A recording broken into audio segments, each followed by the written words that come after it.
그것도 못해? 집에 있으면서 뭐 했냐? 생활비 끊을 테니까 네가 알아서 해. 그날 아침 식탁 위 봉투가 사라졌어요.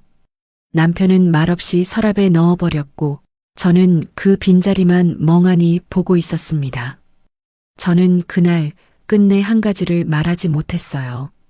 그리고 말 못한 그 한마디가 2달 뒤 제 거처부터 무너뜨리기 시작했습니다. 이상하죠. 돈이 없어서가 아니라 살아가는 순서가 끊겼던 거였어요. 집을 나온 뒤 2달 동안 68빈 제게 대체 무슨 일이 있었을까요? 그리고 왜 지옥은 집 밖에서 시작됐을까요? 오늘 제 이야기를 끝까지 들어주시면 그날 제가 왜 결국 도장을 선택할 수밖에 없었는지 차근히 확인하실 수 있을 거예요. 그리고 어느 지역에서 시청하고 계신지 댓글 한 번씩만 남겨주세요. 여러분의 이야기도 듣고 싶습니다. 그럼 지금부터 생활비가 끊긴 그 아침부터 시작된 이야기를 있는 그대로 들려드릴게요. 본문에 앞서 구독과 좋아요는 저희에게 큰 힘이 됩니다. 저는 68 김선영입니다. 그날은 20였어요. 관리비가 빠져나가는 날이었죠. 매달 똑같이 오던 날이라 크게 신경 쓰지 않았는데 그날따라 휴대폰으로 확인하고 싶더라고요. 아침에 일어나서 이불 정리하고 거실 창문 열고 물 한 잔 마시고 나서 식탁에 앉아 휴대폰을 켰습니다.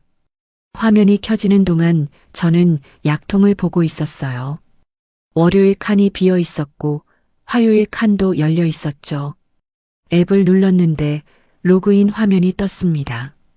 비밀번호를 넣었는데 안 되더라고요. 다시 넣었는데 또 막혔어요. 본인 확인 창이 뜨고 제시도 버튼만 계속 반복됐습니다. 저는 그때까지도 별일 아니라고 생각했어요. 그냥 인터넷이 느린가 보다 싶었죠. 휴대폰을 내려놓고 물을 한 모금 마셨는데 컵 바닥에 물때가 살짝 보이더라고요. 닦아야겠다 싶었어요. 그런데 남편이 화장실에서 나와 식탁 옆을 지나가다가 제 휴대폰 화면을 보더니 한마디 하더라고요. 그것도 못해? 집에 있으면서 뭐 했냐는 말이었습니다. 저는 그 말에 손이 멈췄어요. 화면은 계속 제시도 버튼만 깜빡이고 있었고 남편은 부엌 쪽으로 가면서 물을 따르고 있었습니다. 유리컵에 물 부어지는 소리가 또렷하게 들렸어요. 저도 모르게 처음으로 대꾸했습니다. 당신도 해본 적 없잖아요. 그렇게 말했죠. 목소리가 떨렸는지는 모르겠어요. 그냥 제 입에서 그 말이 나왔습니다. 남편은 물컵을 내려놓고 확 돌아섰어요. 그리고 식탁 위에 놓여있던 봉투를 집어들더니 서랍에 넣어버렸습니다. 서랍 여는 소리가 날카로웠어요. 그럼 생활비 끊을게. 네가 알아서 해. 그 말을 하고는 현관문을 열고 나가버렸어요. 문 닫히는 소리가 아파트 복도에 울렸고 저는 봉투가 놓여있던 자리만 멍하니 보고 있었습니다. 봉투 안에는 20만 원 정도 들어있었어요. 매달 그 정도 금액이었죠. 큰 돈은 아니었지만 약값이랑 공과금 일부를 충당할 수 있는 돈이었습니다. 식탁 위에 봉투 자국만 희미하게 남아 있었어요. 먼지가 덜 쌓인 자리였죠. 저는 그 자리에서 일어나지 못했어요. 휴대폰은 여전히 제시도 화면이었고 식탁 위 봉투 자리만 비어 있었죠. 돈이 아니라 이 집에서 내가 끊겼다는 느낌이 들더라고요. 마치 콘센트에서 플러그를 뽑은 것처럼 제가 여기서 작동하지 않는 사람이 된 기분이었습니다. 시계를 봤어요. 9시 10분이었습니다. 바늘이 움직이는 게 보였어요. 점심때가 지나도록 저는 아무것도 하지 않았어요. 밥을 안 했고 TV도 안 켰고 설거지도 그대로 두었습니다. 그냥 창밖만 보고 있었어요. 아파트 단지 놀이터에서 아이들이 놀고 있었고 경비실 앞에서 택배기사가 짐을 내리고 있었죠. 오후 2시쯤 됐을 거예요. 햇빛이 거실 소파까지 들어왔고 저는 그 빛 속에 앉아서 손만 들여다보고 있었습니다. 손등에 주름이 깊었어요. 언제 이렇게 늙었나 싶었죠. 냉장고에서 김치 꺼내는 소리도 안 났어요. 수돗물 트는 소리도 없었죠. 그저 시계 초침 소리만 거실에 퍼지고 있었습니다. 저는 그 소리를 세어봤어요. 하나, 둘, 셋, 10까지 세고 나면 또 하나부터 다시 시작했습니다. 그렇게 앉아 있다 보니 해가 기울고 있더라고요. 그림자가 길어지는 게 바닥에 보였어요. 거실 공기가 답답했습니다. 창문은 열려 있었는데도 바람이 안 들어왔어요. 커튼만 살짝 흔들리고 있었죠. 저는 소파 쿠션을 만지작거렸습니다. 낡은 쿠션이었어요. 20년 전에 산 거였죠. 천이 닳아서 색이 바랬고 솜이 밀려서 한쪽이 푹 꺼져 있었습니다. 그걸 매만지면서 저는 생각했어요. 나도 이 쿠션 같구나. 저녁 무렵 남편이 돌아왔어요. 현관문이 열리는 소리가 났고 신발 벗는 소리가 들렸죠. 저는 부엌에 서 있었는데 밥을 하려다 말고 그냥 냉장고 문만 열어놓고 있었어요. 찬 공기가 다리에 닿았습니다. 남편은 거실로 들어가더니 TV를 켰어요. 뉴스가 나오고 있었고 아나운서 목소리만 집안에 퍼졌습니다. 경제 뉴스였어요. 주식이 어쩌고 환율이 어쩌고 하는 소리였죠. 저는 냉장고 문을 닫고 밥을 했습니다. 쌀을 씻고 물을 맞추고 밥솥 뚜껑을 닫았죠. 그 모든 동작이 너무 또렷하게 느껴졌어요. 손에 물기가 남아 있었고 행주로 닦으면서 저는 문득 생각했습니다. 이게 마지막 일 수도 있겠다고요. 행주가 젖어 있었어요. 짜지 않고 그냥 썼더니 물이 뚝뚝 떨어졌습니다. 밥이 되는 동안 저는 반찬을 꺼냈어요. 김치, 멸치볶음, 계란찜. 어제 만든 것들이었죠. 접시에 담고 상을 차리고 숟가락을 놓았습니다. 숟가락이 접시에 부딪히는 소리가 났어요. 남편은 여전히 TV를 보고 있었고 저는 그 뒷모습만 보면서 밥그릇을 들고 있었습니다. 남편 머리에 흰머리가 많아졌더라고요. 언제부터였는지 모르겠어요. 식사 시간은 조용했습니다. 숟가락 부딪히는 소리만 들렸고 남편은 한마디도 안 했어요. 저도 말하지 않았죠. 그냥 밥을 먹고 설거지를 하고 거실 불을 끄고 방으로 들어갔습니다. 복도를 지나는 동안 발소리가 나지 않게 조심했어요. 슬리퍼 끄는 소리까지 신경 썼죠. 그날 밤 저는 이불 속에 누워서 천장만 보고 있었어요. 남편은 이미 잠들었는지 코 고는 소리가 들렸고 저는 눈을 감을 수가 없었습니다. 머릿속에 계속 떠오르는 게 있었어요. 아침에 봤던 그 봉투 자리였죠. 비어있던 그 공간이 자꾸 커지는 느낌이 들었습니다. 천장에 금이 가 있었어요. 가느다란 선이 구석에서부터 시작해서 형광등 쪽으로 뻗어 있었습니다.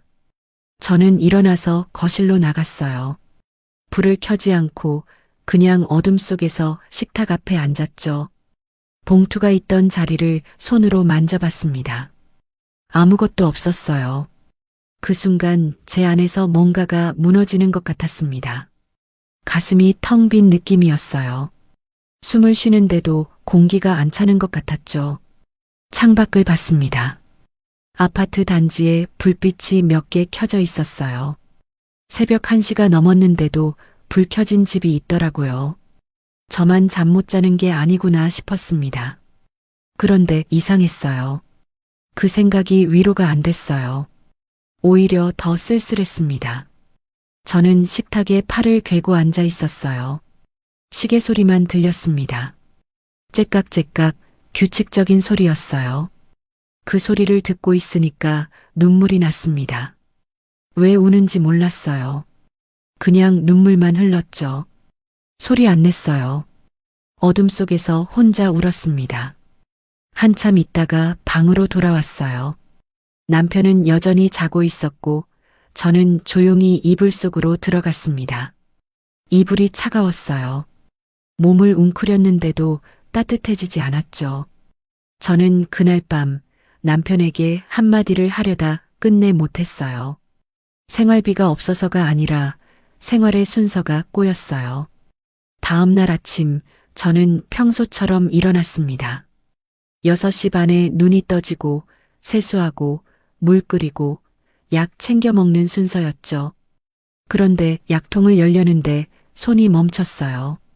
오늘이 병원 가는 날이었거든요. 한 달에 한 번 고혈압 약 타러 가는 날이었습니다. 달력에 동그라미 쳐둔 날짜였어요. 그런데 약값이 문제였어요. 진료비랑 약값 합쳐서 8,000원 정도 나왔는데 지갑에는 3,000원밖에 없었습니다. 생활비 봉투가 끊긴 뒤로 제 손에 있는 돈은 그게 전부였어요. 지난주에 마트에서 두부랑 파 사고 남은 돈이었죠. 1,000원짜리 3장이 지갑 안에 들어 있었습니다. 저는 통장을 확인해 봤어요. 공동 통장엔 남편 월급이 들어오지만 제 이름으로 된 통장은 없었습니다. 결혼하고 나서 쭉 그랬어요. 남편이 관리하고 저는 매달 봉투로 받는 게 당연했죠. 그게 40년 넘게 이어진 방식이었습니다. 통장 사본을 서랍에서 꺼내봤어요. 남편 이름만 적혀 있었고 잔액은 100만 원 정도 남아 있었습니다. 그런데 그 돈을 쓸 방법이 없었어요. 비밀번호를 몰랐거든요. 병원은 미뤘어요. 일주일만 미루자 싶었죠. 그러면 다음 달 초가 되고 그때쯤이면 남편 기분이 풀려서 생활비를 다시 줄 거라고 생각했습니다. 저는 약통을 다시 닫고 남은 약만 확인했어요. 이틀치 정도 있었습니다. 하얀 알약이랑 분홍색 알약이 각각 2개씩 남아 있었어요. 그런데 일주일이 지나도 남편은 말을 안 했어요. 아침에 일어나서 출근하고 저녁에 돌아와서 밥 먹고 TV 보고 자는 게 전부였습니다. 저한테 눈도 안 마주치더라고요. 필요한 말만 했어요. 밥 됐냐, 세탁 돌렸냐, 그런 것들이었죠. 질문만 했고 대답은 기다리지 않았습니다. 저는 점점 조용해졌습니다. 말을 안 했어요. 아침 인사도 안 하고 밥상 차릴 때도 그냥 놓기만 했죠. 설거지할 때 그릇 부딪히는 소리도 최대한 줄였어요. 냉장고 문 여는 소리까지 신경 쓰게 됐습니다. 왜 그랬는지 모르겠어요. 그냥 소리 내면 안 될 것 같았어요. 집안이 도서관처럼 조용해졌죠. 약은 떨어졌습니다. 이틀치가 끝나고 사흘째부터는 안 먹었어요. 처음엔 괜찮았어요. 머리가 좀 무거운 것 같았지만 참을 만했죠. 그런데 나흘째부터는 가슴이 답답해지기 시작했습니다. 숨이 짧아지는 느낌이었어요. 계단 오를 때 숨이 차고 누워 있을 때도 가슴이 눌리는 것 같았습니다. 공과금 날짜도 다가오고 있었습니다. 전기세, 수도세, 관리비. 매달 20일쯤 빠져나가는데 통장에서 자동이체로 처리되니까 제가 신경 쓸 일은 없었어요. 그런데 그날 문득 생각했습니다. 만약 돈이 모자라면 어떻게 되는 걸까요? 전기가 끊기나?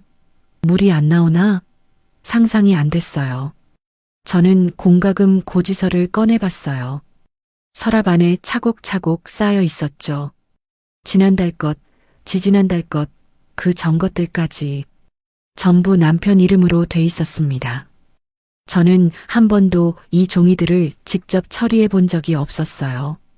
금액만 확인했죠. 전기세 32,000원, 수도세 15,000원, 관리비 12만원, 합치면 16만 7천원이었습니다. 마트도 문제였습니다. 냉장고에 김치랑 반찬은 남아 있었지만 쌀이 떨어지고 있었어요. 밥솥에 남은 쌀을 보니까 한 이틀치 정도였습니다. 그 뒤로는 뭘 먹어야 할지 막막했어요. 쌀 한 포대가 5kg짜리인데 15,000원쯤 했죠. 제 손에는 3,000원밖에 없었어요. 저는 남편한테 말을 걸어볼까 생각했습니다. 그냥 조용히 쌀 좀 사야 한다고 말하면 되잖아요. 그런데 입이 안 떨어지더라고요. 남편이 TV 보고 있을 때 저는 부엌에 서서 그 뒷모습만 보고 있었어요. 등이 참 넓어 보였습니다. 저보다 훨씬 컸죠. 셔츠 뒷깃이 살짝 구겨져 있었어요. 어느 날 저녁 남편이 식사 중에 물었어요. 반찬이 왜 이것밖에 없냐고요. 김치랑 멸치볶음만 있었거든요. 계란찜은 계란이 없어서 못 만들었고 나물도 재료가 없었습니다. 저는 대답을 못했어요. 그냥 고개만 숙이고 있었죠. 남편은 한숨 쉬고는 숟가락을 놓더니 일어났습니다. 그만 좀 해. 시끄러워. 그 말을 남기고 방으로 들어가 버렸어요. 저는 상을 치우면서 울었어요. 소리 안 냈어요. 그냥 눈물만 흘렸죠. 설거지하면서 물소리에 섞여서 흘렀습니다. 그릇을 닦고 수세미를 헹구고 싱크대를 닦으면서도 계속 눈물이 났어요. 손등으로 눈을 닦았는데 손에 비눗물이 묻어서 눈이 따끔했습니다. 그날 밤부터 손이 떨리기 시작했습니다. 처음엔 약 때문인가 싶었어요. 약을 안 먹은 지 일주일이 넘었으니까요. 그런데 떨림이 점점 심해졌어요. 물컵을 들 때, 문고리를 잡을 때, 이불을 덮을 때마다 손이 떨렸습니다. 컵이 덜컹거리는 소리가 났어요. 물을 흘릴까봐 두 손으로 잡아야 했죠. 가슴도 더 답답해졌어요. 밤에 누워있으면 숨이 막히는 것 같았죠. 깊게 들이마셔도 공기가 안 들어오는 느낌이었습니다. 저는 일어나서 창문을 열었어요.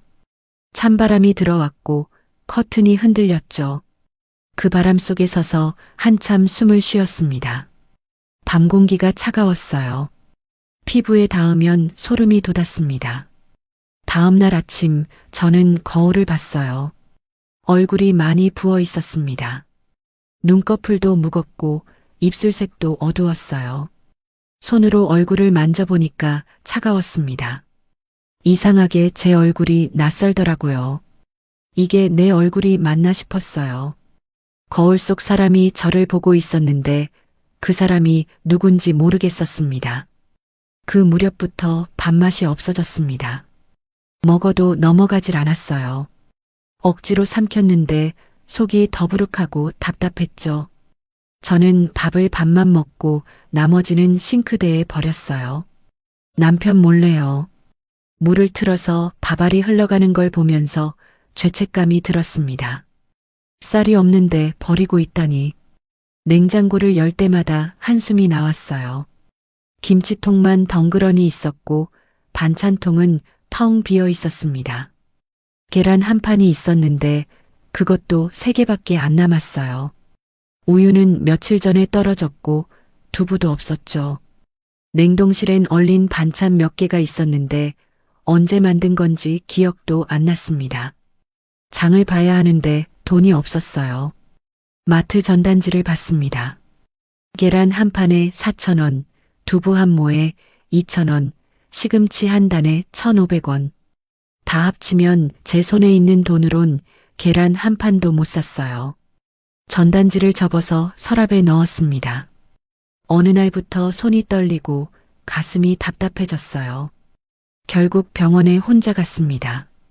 그날 아침 저는 일찍 일어났어요. 남편이 출근하기 전에 나가려고요. 세수하고 옷 갈아입고 가방 챙기는 동안 남편은 거실에서 신문 보고 있었습니다. 저는 인사도 안 하고 현관문을 열었어요. 신발 신고 나오는데 남편이 신문 넘기는 소리만 들렸죠. 바스락거리는 소리였어요. 버스 정류장까지 걸어가는 동안 저는 계속 가방 안을 확인했어요. 지갑이 있는지, 신분증이 있는지, 보험증이 있는지.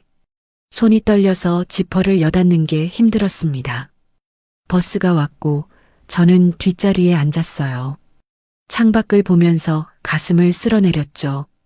숨이 계속 짧았어요. 버스 안은 따뜻했는데도 손끝이 차갑더라고요. 병원은 20분 거리였습니다. 익숙한 길이었어요. 한 달에 한 번씩 오던 곳이었죠. 그런데 그날따라 낯설게 느껴졌습니다. 병원 입구 자동문이 열리고 소독약 냄새가 났어요. 접수대 앞에 사람들이 줄 서 있었고 저는 그 뒤에 섰습니다. 앞에 할머니 한 분이 지팡이 짚고 계셨어요. 허리가 많이 굽어 있었죠. 제 차례가 됐어요. 접수 직원이 보험증 달라고 하더니 서류 한 장을 내밀었습니다. 응급 연락처 적어주세요. 그 말을 하더라고요. 저는 펜을 받아들고 서류를 봤어요. 이름, 주민번호, 주소, 그 다음이 연락처 칸이었습니다. 빈 칸이 하얗게 비어 있었어요. 펜을 들고 멈췄어요. 남편 번호를 적자니 다시 그 집으로 끌려가는 것 같았고 자식 번호를 적자니 짐이 되는 기분이 들었습니다. 저희 아들은 부산에 살아요. 결혼해서 애들 키우고 있죠. 명절 때나 보는 사이였어요. 추석에 한 번, 설날에 한 번. 그것도 점심 먹고 바로 가버렸습니다. 딸은 서울에 있고요. 1년에 한두 번 연락할까 말까였습니다. 생일에 문자 한 통 오는 게 전부였어요. 저는 연락처 칸을 비워둔 채 서류를 내밀었어요. 접수 직원이 다시 물었죠. 연락처는요? 저는 대답을 못했습니다. 그냥 고개만 저었어요. 직원은 이상하다는 표정으로 저를 봤지만 더 묻지 않고 접수를 해줬습니다. 번호표를 주더라고요. 17번이었어요. 대기실에 앉아 있는 동안 저는 계속 그 칸을 생각했어요. 비어있던 그 칸이요. 이름도 있고 주소도 있고 주민번호도 있는데 연락처만 없었습니다. 그게 뭘 의미하는지 알 것 같았어요. 저는 지금 혼자라는 거였죠. 누가 절 찾아줄 사람이 없다는 거였습니다. 대기실 TV에선 아침 드라마가 나오고 있었어요. 며느리가 시어머니한테 소리 지르는 장면이었습니다. 옆에 앉은 할머니가 혀를 차더라고요. 요즘 애들은 버릇이 없어. 그렇게 혼잣말 하시는 게 들렸어요. 진료실에 들어갔습니다. 의사 선생님이 혈압부터 재더라고요. 커프가 팔을 조이고 기계 소리가 났어요. 선생님 표정이 굳어지더니 다시 한번 재자고 했습니다. 두 번째도 마찬가지였어요.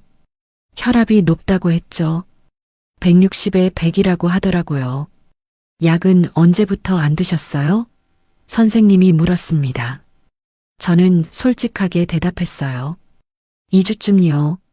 선생님이 한숨을 쉬더니 검사 몇 가지 더 하자고 했습니다.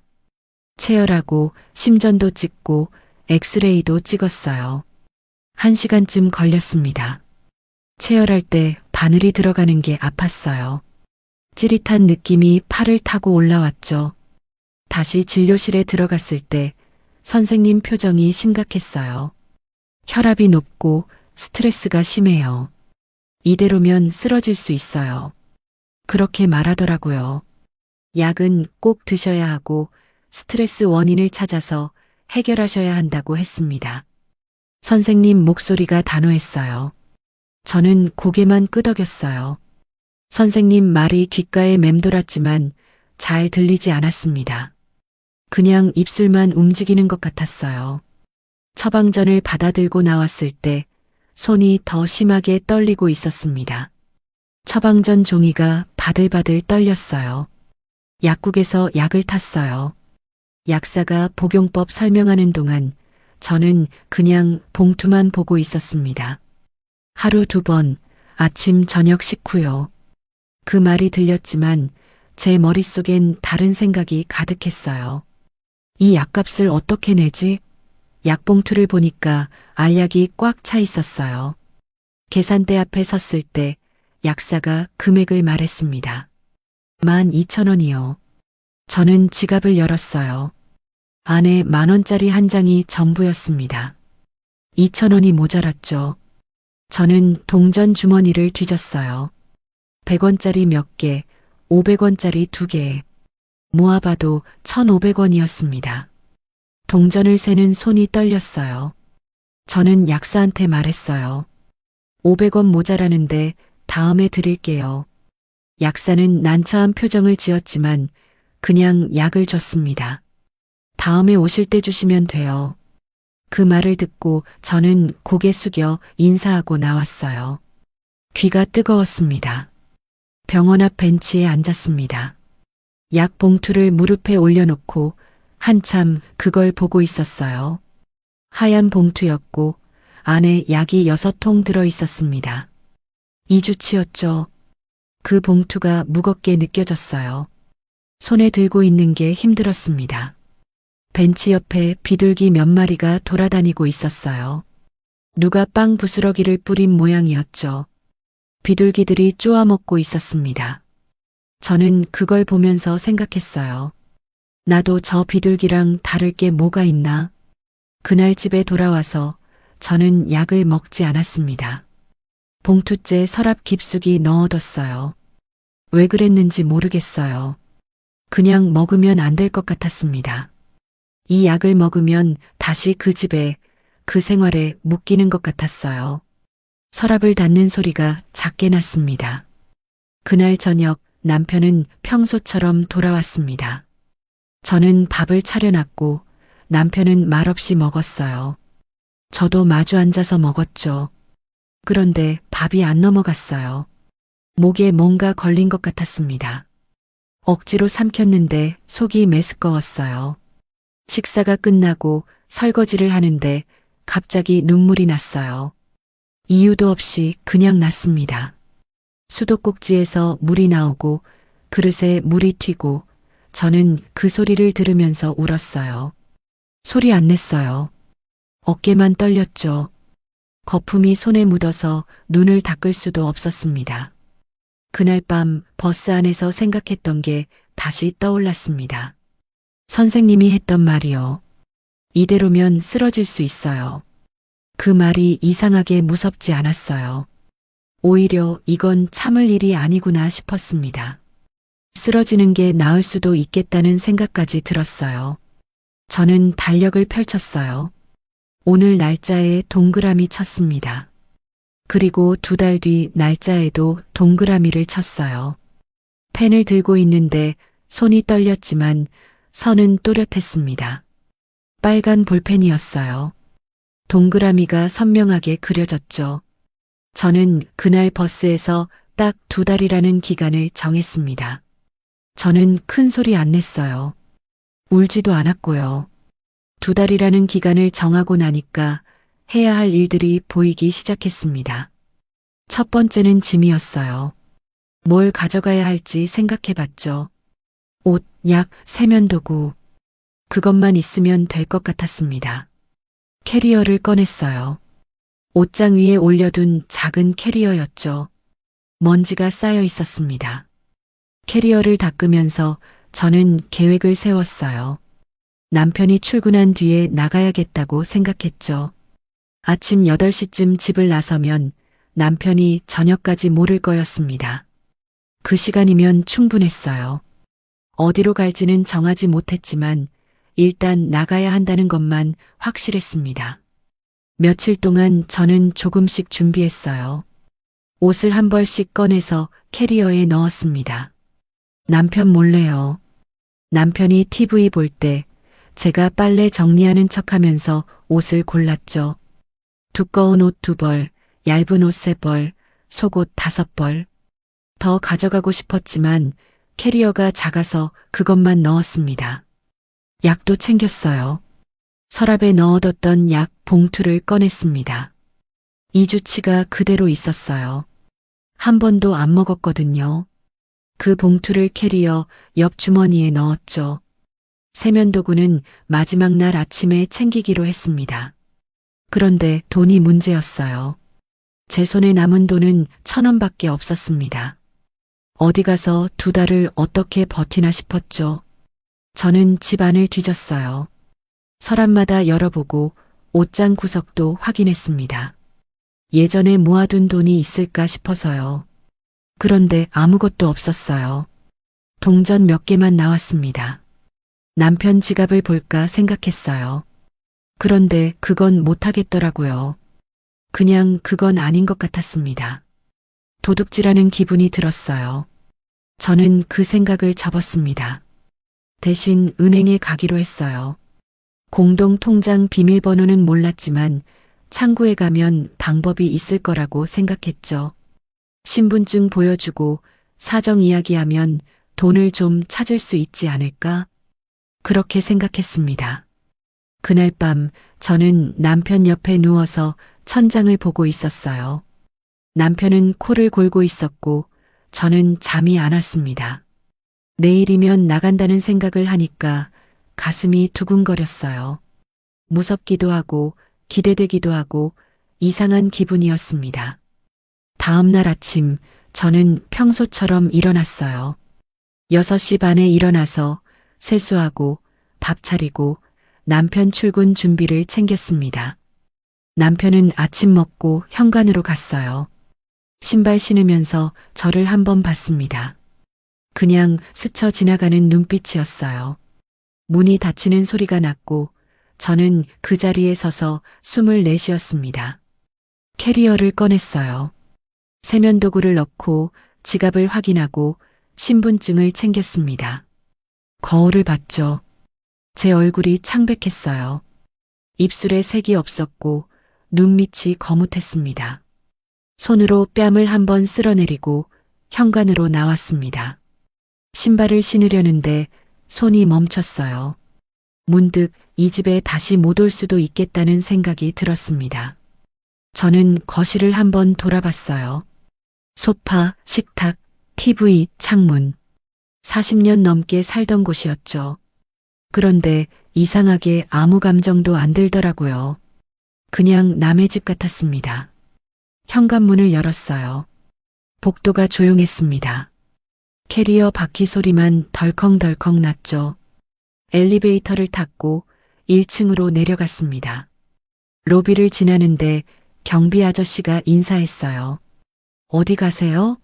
저는 그냥 웃으면서 지나쳤습니다. 대답하면 목이 메일 것 같았거든요. 아파트 정문을 나왔습니다. 햇빛이 눈부셨어요. 하늘이 맑았고 바람이 차가웠습니다. 저는 캐리어를 끌고 버스 정류장으로 걸어갔어요. 뒤돌아보지 않았습니다. 버스를 타고 은행으로 갔어요.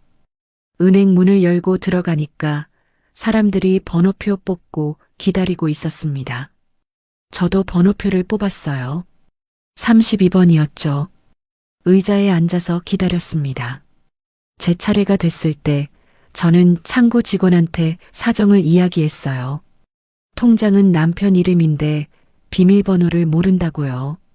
돈을 좀 찾아야 하는데 방법이 없냐고 물었습니다. 직원이 난처한 표정을 지었어요. 본인 명의가 아니면 어렵다고 하더라고요.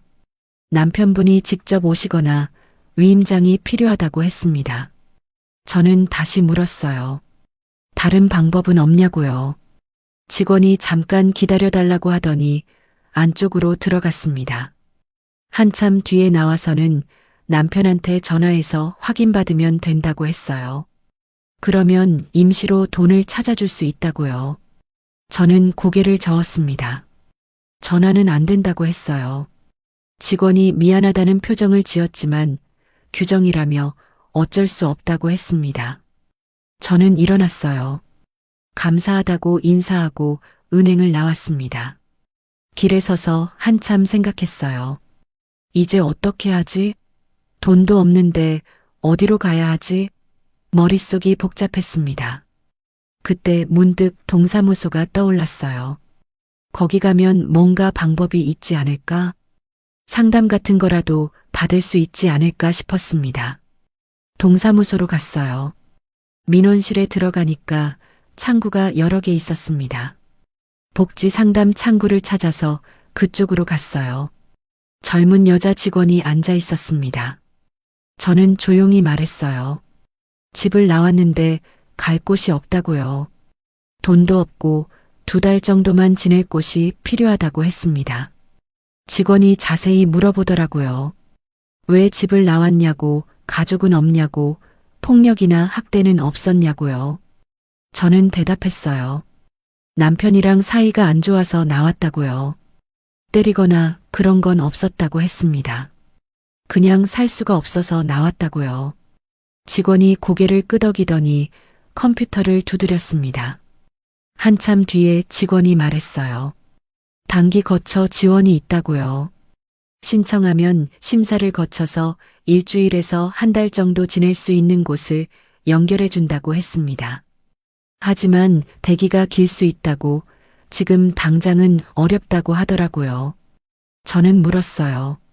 오늘 당장은 어떻게 하면 되냐고요.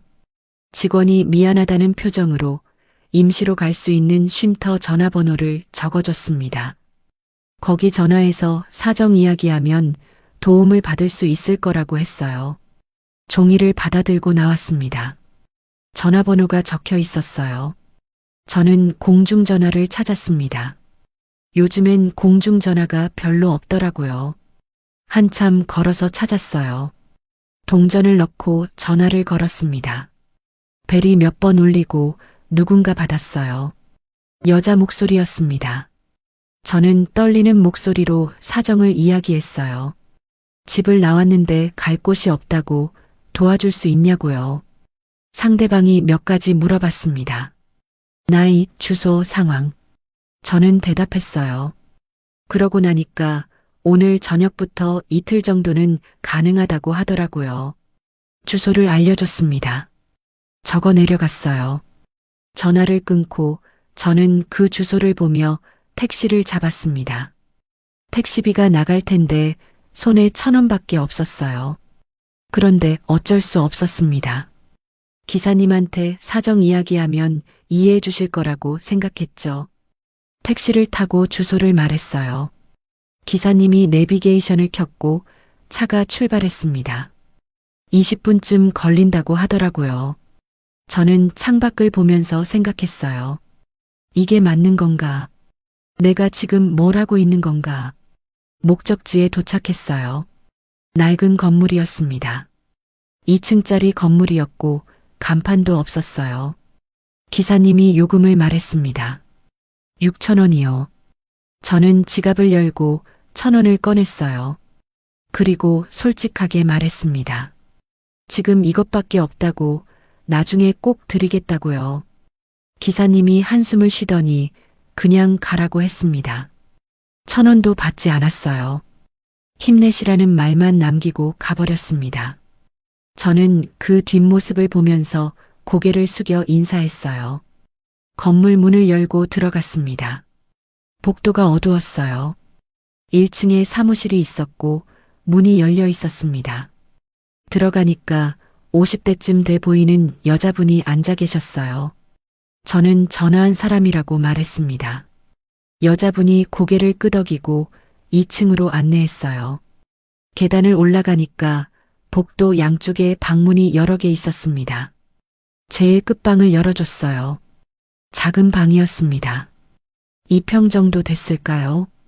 침대 하나, 책상 하나, 옷장 하나. 그게 전부였어요. 창문은 작았고 커튼이 쳐져 있었습니다. 화장실은 복도 끝에 공용이라고 하더라고요. 여자분이 설명했어요.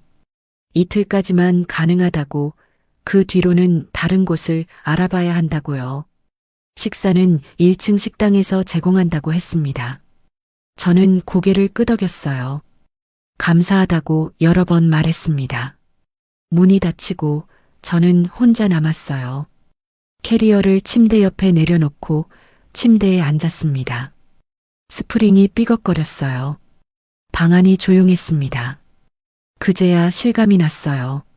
내가 정말 나왔구나. 집을 떠났구나.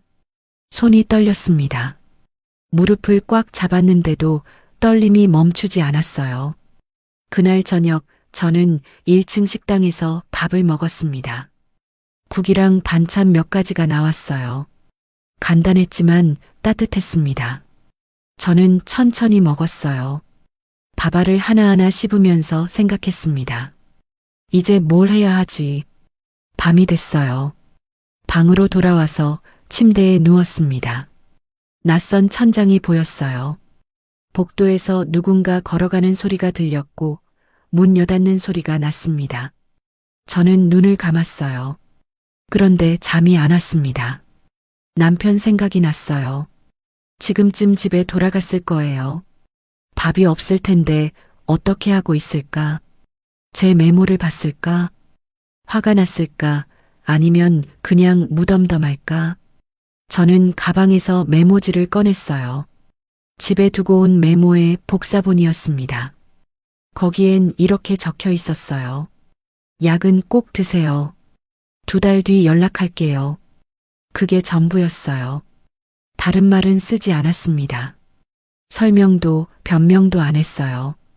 그냥 그 2줄만 남기고 나왔습니다. 문을 잠그는 열쇠 소리가 너무 크게 들렸어요. 그때 알았습니다. 이제 돌아오면 내가 지는 거라고요. 남편은 밥이 끊기고 약을 빼먹고 집이 엉망이 됩니다. 며칠 뒤 저는 쉼터 직원한테 들었어요. 남편이 전화했다고요. 제가 거기 있냐고 물어봤다고 합니다. 직원이 개인정보라 알려줄 수 없다고 했대요. 남편이 화를 냈다고 하더라고요. 당장 바꿔달라고 소리 질렀다고 합니다. 저는 전화 안 받았어요. 받으면 다시 끌려갈 것 같았거든요. 그냥 2달을 채워야 한다고 생각했습니다. 그래야 제가 이긴다고 그렇게 믿었어요. 이틀이 지나고 다른 곳으로 옮겨야 했습니다. 쉼터 직원이 연결해준 곳은 고시원이었어요. 한 달에 30만 원이라고 하더라고요. 그런데 저한테 돈이 없었습니다. 직원이 일단 들어가 있으라고 지원금 신청해서 해결하자고 했어요. 고시원은 역 근처에 있었습니다. 3층 건물이었고 제 방은 2층 끝이었어요. 1평도 안 되는 방이었습니다. 침대랑 책상이 붙어 있었고 창문도 작았어요. 환기구에서 바람 소리가 났습니다. 짐을 풀고 침대에 앉았어요. 벽이 얇았습니다. 옆방에서 누가 기침하는 소리가 들렸어요. 위층에서 발소리도 났죠. 저는 귀를 막았습니다.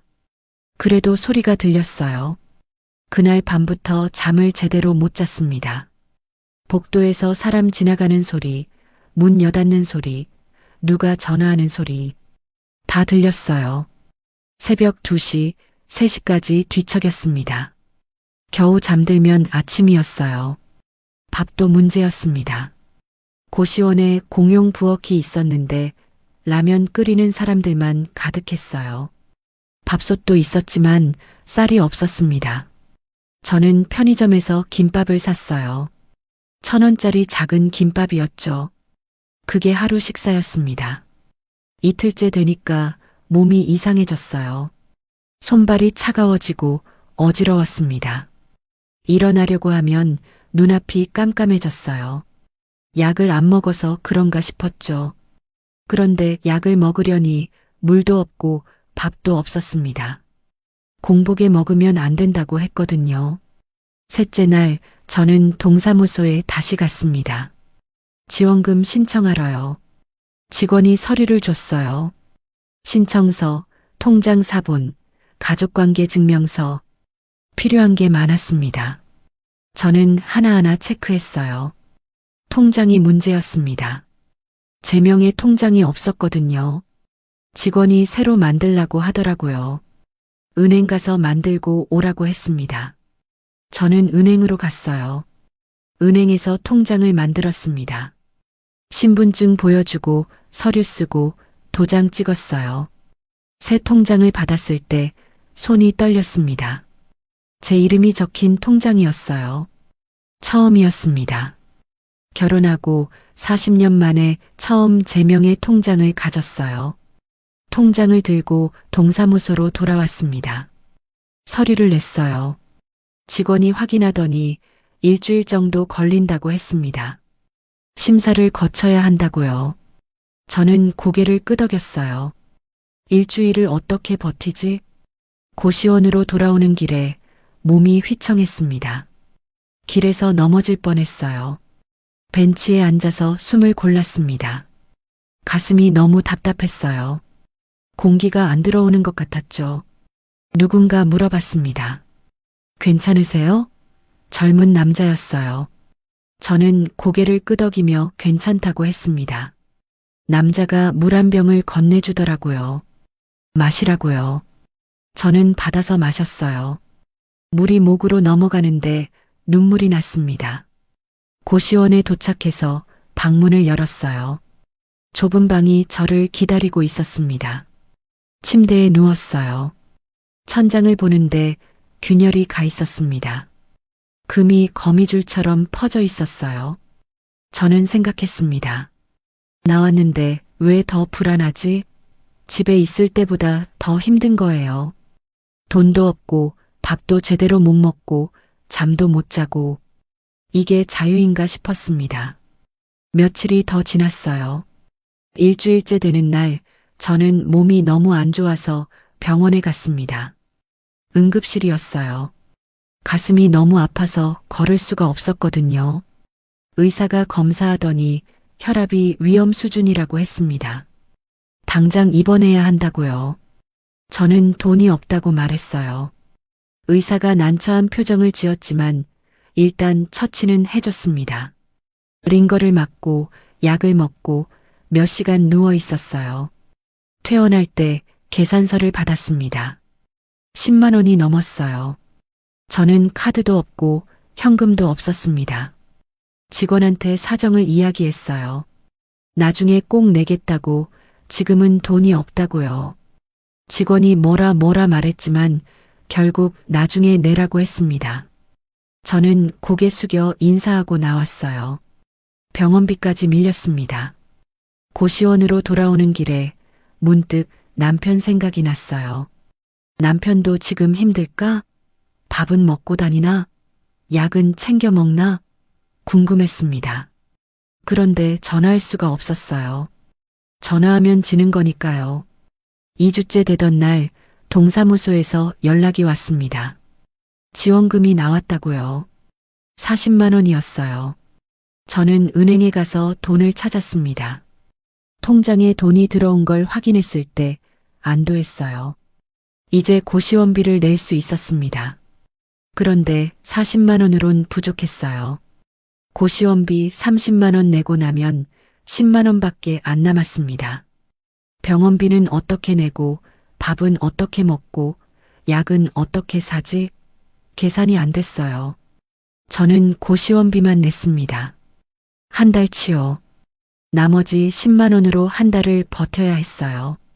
하루에 3천 원씩 쓸 수 있었습니다. 아침은 거르고 점심은 편의점 김밥, 저녁은 라면. 그렇게 계획했어요. 그런데 며칠 지나니까 몸이 더 안 좋아졌습니다. 기운이 하나도 없었어요. 아침에 일어나는 게 힘들었고 걷는 것도 힘들었습니다.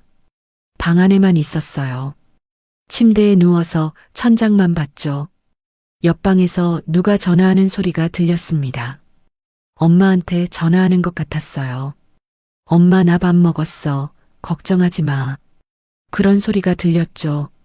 저는 귀를 막았습니다. 그 소리를 듣고 싶지 않았어요. 밤이 되면 더 힘들었습니다. 잠이 안 와서 뒤척이는데 복도에서 소리가 계속 났어요. 누가 술 먹고 들어오는 소리, 누가 싸우는 소리, 누가 우는 소리. 다 들렸습니다.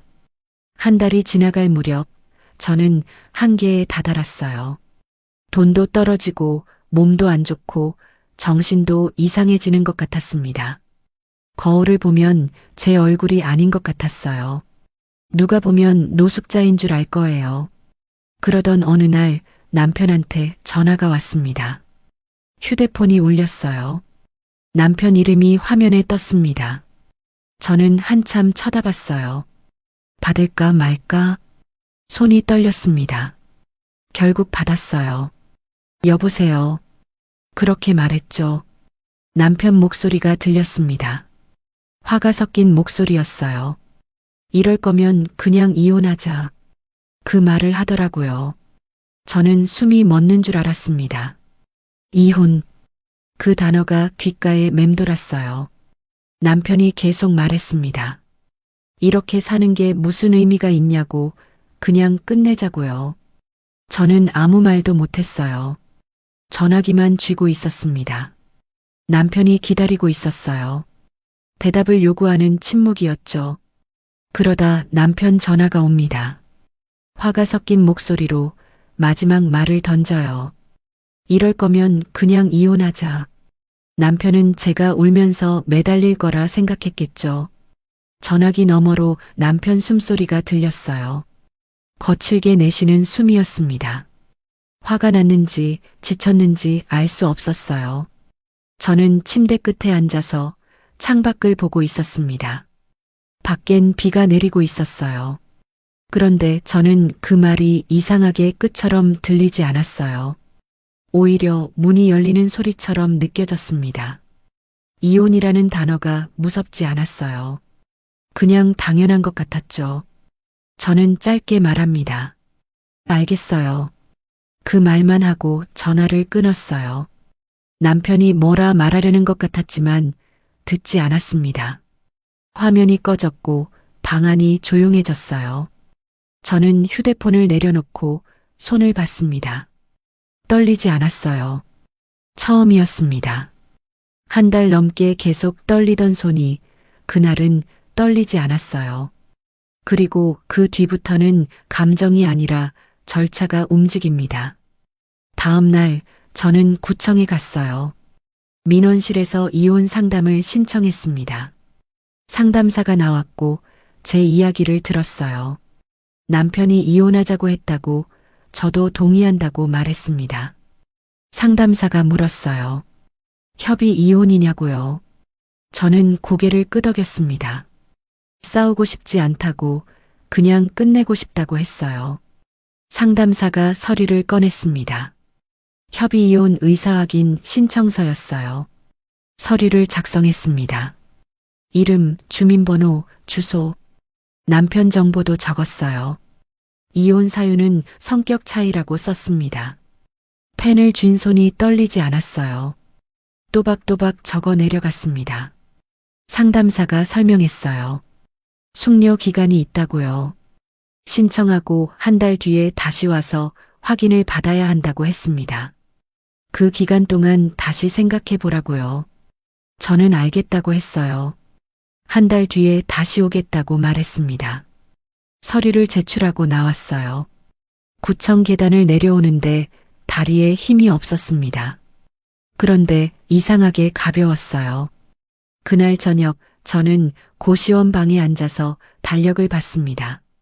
오늘 날짜에 동그라미를 쳤어요. 그리고 한 달 뒤 날짜에도 동그라미를 쳤습니다. 빨간 볼펜이었어요. 선명한 원이 그려졌죠. 한 달이 흘렀습니다. 그 한 달 동안 저는 조금씩 일상을 만들어 갔어요. 아침에 일어나서 세수하고 약 먹고 산책했습니다. 돈이 없어서 멀리는 못 갔지만 고시원 주변을 걸었어요. 공원에 갔습니다. 벤치에 앉아서 비둘기를 봤어요. 사람들이 빵 부스러기를 주면 비둘기들이 모여들었습니다. 저도 편의점에서 빵을 사서 조금씩 떼어줬어요. 비둘기들이 제 발치에 모였습니다. 도서관에도 갔어요. 무료니까요. 책을 읽지는 않았습니다. 그냥 앉아 있었어요. 따뜻했고 조용했습니다. 사람들이 공부하는 소리, 책장 넘기는 소리가 들렸어요. 그 소리가 평화로웠습니다. 밥은 여전히 제대로 못 먹었어요. 편의점 도시락이 전부였죠. 그런데 이상하게 괜찮았습니다. 배가 고프긴 했지만 참을만 했어요. 물만 많이 마셨습니다. 약은 챙겨 먹었어요. 병원에서 받은 약을 하루에 2번 빠짐없이 먹었습니다. 약봉투에 날짜를 적어뒀어요. 며칠치 남았는지 확인했죠. 돈이 없어서 다시 처방받을 수 없었거든요. 어느 날 고시원 복도에서 누군가 쓰러졌어요. 구급차가 왔고 사람들이 웅성거렸습니다. 저는 문틈으로 봤어요. 젊은 남자였습니다. 들것에 실려 나갔어요. 그걸 보면서 생각했습니다. 나도 저렇게 될 수 있겠구나. 여기서 쓰러지면 누가 알아줄까? 구급차에 실려가면 응급 연락처는 누구라고 해야 할까? 그런 생각이 들었어요. 그런데 무섭지 않았습니다. 그냥 그럴 수도 있겠다 싶었어요. 사람은 언젠가 죽으니까요. 저도 예외는 아니죠. 한 달이 다 되어갈 무렵 저는 다시 구청에 갔습니다. 이혼 확인 받으러요. 같은 상담사가 나왔어요. 저를 보더니 아직도 이혼하시려고요? 그렇게 물었습니다. 저는 고개를 끄덕였어요. 네, 이혼하겠습니다. 그렇게 말했죠. 상담사가 한숨을 쉬더니 서류를 꺼냈습니다. 협의이혼 의사확인서였어요. 서류를 읽어봤어요. 우리 부부는 협의이혼에 합의했으며 재산 분할과 양육권에 대해 이의가 없음. 그런 내용이었습니다. 저는 끝까지 읽고 서명란에 이름을 적었어요. 상담사가 도장을 찍으라고 했습니다. 저는 가방에서 도장을 꺼냈어요. 결혼할 때 만든 도장이었습니다. 40년 넘게 가지고 다닌 도장이었죠. 붉은 인주를 찍고 서류에 꾹 눌렀습니다. 도장 자국이 선명하게 찍혔어요. 제 이름이었습니다. 김선영. 그 이름을 보면서 저는 이상한 기분이 들었어요. 처음 보는 이름 같았습니다. 서류를 제출했어요. 상담사가 접수증을 줬습니다. 이제 법원에서 확인하고 한 달 뒤쯤 이혼이 확정된다고 했어요. 그때 호적에서 빠진다고요. 저는 접수증을 받아들고 나왔습니다. 구청 밖으로 나오니까 햇빛이 눈부셨어요. 하늘이 맑았습니다. 바람이 불었고 나뭇잎이 흔들렸어요. 그 길로 은행에 갔습니다. 통장을 꺼내서 잔액을 확인했어요. 5천 원이 남아 있었습니다. 다음 달 지원금이 들어올 때까지 버텨야 했어요. 은행 창구에 앉아서 저는 직원한테 물었습니다. 통장에 이름 바꿀 수 있냐고요. 이혼하면 성이 바뀌는데 미리 준비하고 싶다고 했어요. 직원이 이혼 확정되면 가능하다고 했습니다. 저는 고개를 끄덕였어요. 그럼 그때 오겠습니다. 그렇게 말하고 일어났습니다. 고시원으로 돌아오는 길에 슈퍼에 들렀어요. 쌀을 사려고요. 제일 작은 포대가 2kg이었습니다. 6천 원이었어요. 저는 5천 원밖에 없었습니다. 주인 아주머니한테 사정을 이야기했어요. 지금 5천 원밖에 없는데 1,000 원은 나중에 드리겠다고요. 아주머니가 괜찮다고 하더라고요. 그냥 가져가라고 나중에 주면 된다고 했습니다. 저는 쌀을 들고 고시원으로 왔어요. 무거웠습니다. 2kg이 이렇게 무거운 줄 몰랐어요. 계단을 올라가는데 숨이 찼습니다. 방에 들어와서 쌀을 내려놨어요. 바닥에 쿵 소리가 났습니다. 저는 그 쌀을 보면서 생각했어요. 이걸로 한 달을 버텨야 하는구나. 그날 밤 저는 밥을 했습니다.